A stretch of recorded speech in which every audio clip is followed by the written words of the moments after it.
Hello guys, nandito tayo ngayon sa Sunin Birds Beauty, Marilog District, Davao City. Ito ang isang tourist spot ng Davao City. Yan tingnan nyo, Sea of Clouds.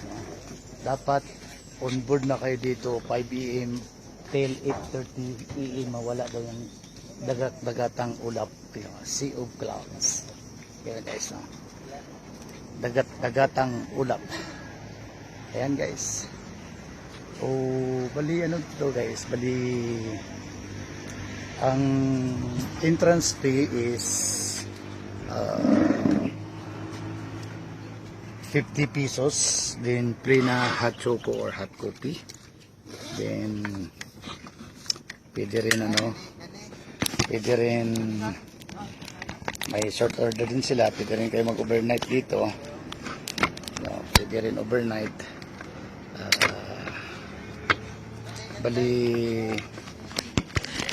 50 pesos nyo meron na kayong free hot choco at saka suman, no?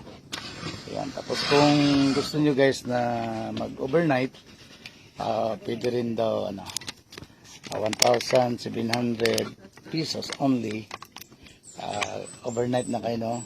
Dalawang tao. Pero kung family room, 6 heads, 3,700. Yan lang guys dito sa Sunin Birds, no? Palamig ang klima guys. Actually worth it din na ang pag-stay dito. Tapos yung ang klima dito mas malamig pa kaysa Baguio City, no?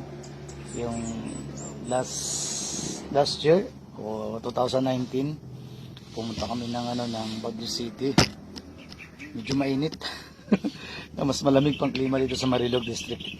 Kaya kung gusto niyo magpunta dito ng guys, makaabot ng Sunin Birds from Davao City, more or less 2 hours, dahan-dahan na takbo na yan kung motorbike ang dala mo. Pero kung 4 wheels, less than hour lang o more than 1 hour, dahan-dahan na yan takbo kasi medyo madilim pa yan guys. Tapos yung mga kalsada medyo may repair pa.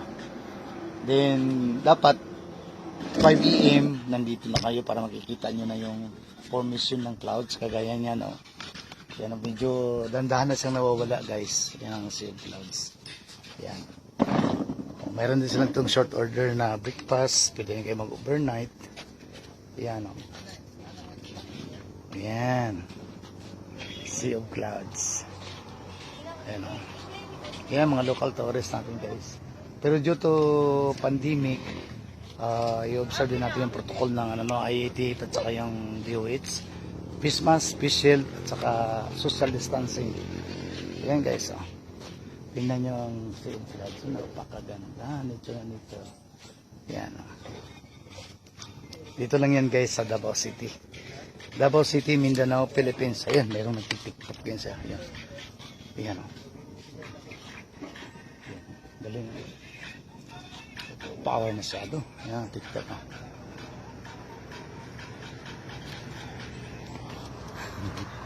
yan guys. Yan guys.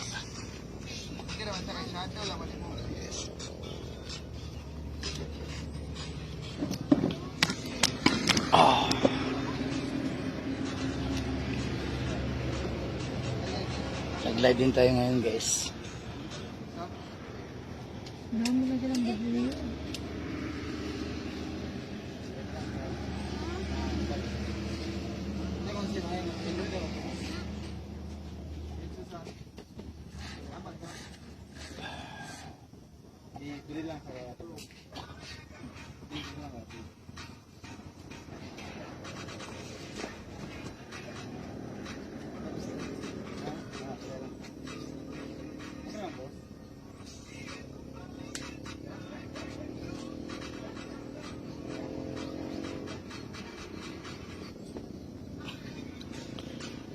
Yun lang guys. Thank you for watching. God bless. Bye bye.